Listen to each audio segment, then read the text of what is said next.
దేశంలో అనేక కార్యక్రమాలు జరుగుతున్నాయి. మీరు ఒక విషయం గుర్తుపెట్టుకోవాలి. నిన్నే నేను చెప్పాను, 21st century belongs to Narendra Modiji. 2001లో ప్రధానమంత్రి అయ్యాడు. 2001లో గుజరాత్లో సీఎం అయ్యాడు. 2014లో ప్రధానమంత్రి అయ్యాడు. 25 సంవత్సరాలుగా వరుసగా ఎన్నికల్లో గెలవడమే కాకుండా ఓటమి ఎరగని నాయకుడు నరేంద్ర మోడీ గారు అని చెప్పి నేను మీ అందరికీ విజ్ఞప్తి చేస్తున్నా. అందుకే నేను ఒక మాట చెప్పాను, ఈ 20 అటు గుజరాత్లో కానీ ఇటు ఢిల్లీలో కానీ అనేక కార్యక్రమాలు చేయగలిగారు. 12 ఏళ్ళు ఉన్నారు. 25 కోట్లకు పైగా ప్రజల్ని పేదరికం నుంచి విముక్తి కలిగించారు. 2014లో 91 కిలోమీటర్ల నేషనల్ హైవేలుంటే ఈరోజు 1,46,000 కిలోమీటర్లు తీసుకొచ్చారు.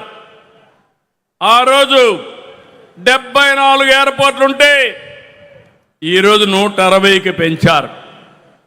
11 కోట్ల మరుగుదొడ్లు కట్టారు. ఇంటింటికి కొళాయిలు ఇవ్వాలని 80% పూర్తి చేసే బాధ్యత తీసుకున్నారు. 160 వందే భారత రైళ్లు తెచ్చారు. 4 కోట్ల మంది పేదలకి ఇళ్ల నిర్మాణం చేశారు.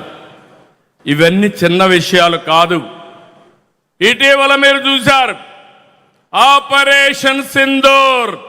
కబద్దార్ ఎవరైనా మా జోలుకొస్తే ఏం చేస్తావో చేసి చూపించిన ఘనత నరేంద్ర మోడీ గారిది. ఈ విషయంలోనే కాదు, మీరు ఒక్కసారి గుర్తుపెట్టుకోవాల్సింది అనేక విషయాల్లో చంద్రయాన్, గగన్యాన్ ఇలాంటి విషయాల్లో మన దేశ ప్రతిష్ట పెంచాయి. ఇలాంటి అనేక కార్యక్రమాలు ఇప్పుడు ఆయన చేసిన పనుల వల్ల ప్రపంచంలో మన గౌరవం పెరిగింది. భారతదేశ ప్రతిష్ట పెరిగింది. ఒక నమ్మకం వచ్చింది. 2047కి తిరుగులేని శక్తిగా భారతదేశం తయారవుతుందని మరొకసారి విజ్ఞప్తి చేస్తున్నా. అవును అంటే గట్టిగా చప్పట్లు కొట్టి అభినందించండి ప్రధానమంత్రి గారిని. 2 దిక్కళ్ళ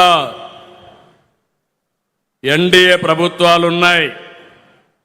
కానీ ఈరోజు మనం గుర్తుపెట్టుకోవాల్సింది 5 సంవత్సరాల